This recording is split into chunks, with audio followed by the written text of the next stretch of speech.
আসসালামু আলাইকুম, আমি আব্দুল্লাহ আল মাসুম। আমি 2023 সালে এইচএসসি কমপ্লিট করছি। আমার গ্রামের বাড়ি ফেনী থেকে আমি এইচএসসিটা কমপ্লিট করছি। এরপর আমি চিন্তা করলাম যে দেশের বাইরে পড়ার জন্য আমার ব্যাচেলরটা দেশের বাইরে করব। এই প্রেক্ষিতে আমি আইটিএস দিলাম। আইটিএস দেওয়ার পর আমি বিভিন্ন জায়গায় বিভিন্ন এজেন্সিতে গেলাম, বাইরের দেশের জন্য, বাইরে কোন দেশে আমার জন্য সুইটেবল হয়। ইভেন কিছু কান্ট্রিতে আমি অ্যাপ্লাই করছি, বাট বলা যায় যে ব্যাটে বলে মিলতেছিল না। পর্যন্ত আমি আমার একজন বড় ভাই থেকে জানতে পারলাম এসএসবি কনসালটেন্সি সম্পর্কে। এরপরে ওদের কাছে আসা, আমাদের অফিসে আসা, রফিক ভাইয়ের সাথে কথা হওয়া।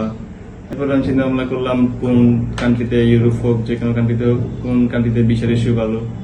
দেন আমি সাইপ্রাস ট্রাই করলাম, নেপোলিস ইউনিভার্সিটি পাপোসে। সাইপ্রাসে এখন হিউজ টাইম নিতেছে ভিসা পাওয়ার ক্ষেত্রে, ডকুমেন্টেশন পারপাস, ডকুমেন্টেশন নিয়ে কাজ, মাইগ্রেশন কাজ, এগুলো হিউজ লেভেলের টাইম দিতেছে। এখন ফেব্রুয়ারি থেকে আমি মূলত যাইতেছি সাইপ্রাসে, নেপোলিস ইউনিভার্সিটি পাপোসে। আমার সাবজেক্ট হচ্ছে বিএসসি ইন বিজনেস অ্যাডমিনিস্ট্রেশন, 4 বছরের course. Now I got my blue paper after 4 to 5 months.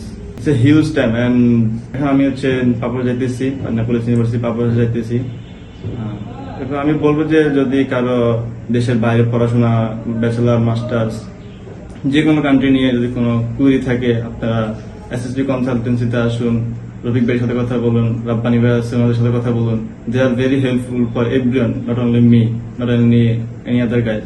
They are very helpful for everyone. আপনাদের যা যা তথ্য থাকে ওনারা সব তথ্য দিয়ে আপনাদেরকে শেয়ার করবে, কোন ইউনিভার্সিটি, কোন কান্ট্রি, কোনটা চুজ করে আপনাদের জন্য বেস্ট অপশন হবে, সবকিছু দিয়ে আপনাদেরকে সাহায্য করবে। এরপর আপনারা সিলেক্ট করে নেবেন কোন ইউনিভার্সিটি, কিভাবে কি কোন দেশে যাবেন। এতটুকু।